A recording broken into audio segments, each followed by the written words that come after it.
Hey everybody, it's Jordan. It's Wednesday.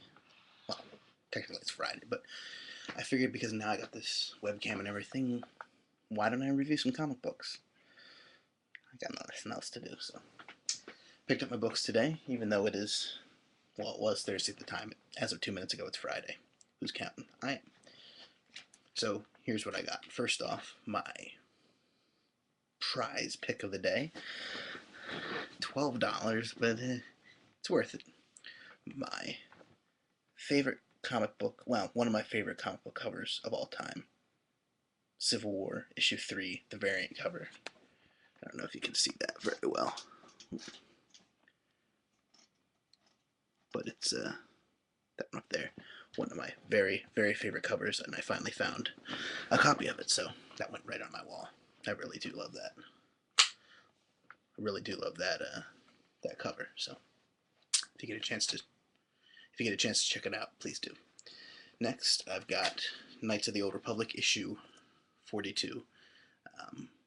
Haven't read it, mostly because with both Knights of the Old Republic and Star Wars Legacy, I save up about, well, at this point, about 30 books, and then I just read them straight through because I love Star Wars and I don't really want to have to wait between issues. And since they're both in continuity but on the far fringes in either direction of continuity, there's no real reason to read them, immediately. They're out there. So,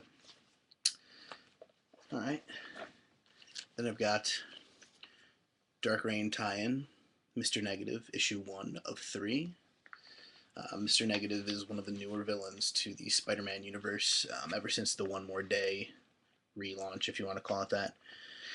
Don't get me started on that. Anyway, the comic has been great recently, and this Mr. Negative tie-in, it's very good. Spider-Man doesn't show up until almost the end, but he does show up. And if you know what Mr. Negative did to Venom when he first ran into him, kind of going to want to see what happens when he runs into Spider-Man for the first time. And I believe this is the first time that him and Spider-Man, not Peter Parker, have ever actually met in the comics. So, pretty interesting. Interesting to see where that goes. Next, we have Marvel Zombies 4, issue 3 of 4. I love Marvel Zombies. I love any zombies, really. Zombies are awesome, but Marvel Zombies, the first series was amazing. Some of the tie-ins after that and Marvel Zombies Series 2 were kind of but 3 and 4 have been awesome. I really like where they've taken the series into the Marvel main universe 616. And looking at the Deadpool promos, which there's one in here, looks like there's Deadpool, there's Zombie Deadpool. Looks like they'll be really crossing into the 616, like into a somewhat more mainstream title very soon, so that's really awesome. Issue 3 of 4, very interested to see where that one goes as well, because it's got a very cool ending. Cable issue 15. It's a Messiah War crossover. It's the sixth chapter in that. Cable's my favorite character. Hey, I'm a product of the 90s, what can I say? Don't always like what they do with him. And this whole crossover's been kind of slow, but it's pretty good. Deadpool, they really used him pretty well in this issue. Deadpool as well. Cover art for the next issue actually looks really cool. It's kind of a, I don't know what style to really call it, kind of more sketched than anything else, but it's very cool. I like that a lot.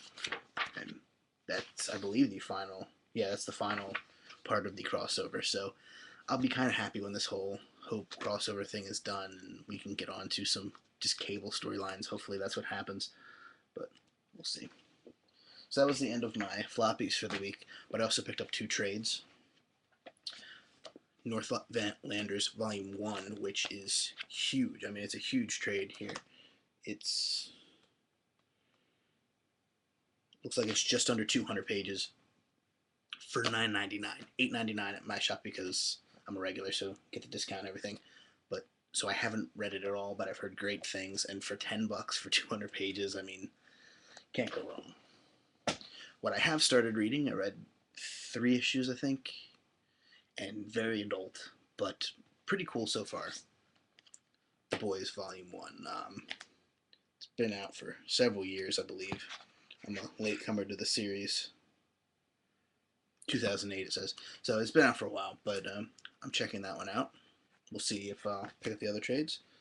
It's about a bunch of superheroes who police other superheroes, and so far the thing I've taken away from it the most is that this dude, if they ever made a movie, looks like Simon Pegg.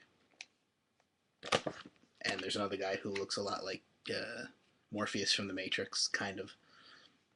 So they ever do a movie, there's your casting. All right. See everybody next week, possibly with more comic reviews.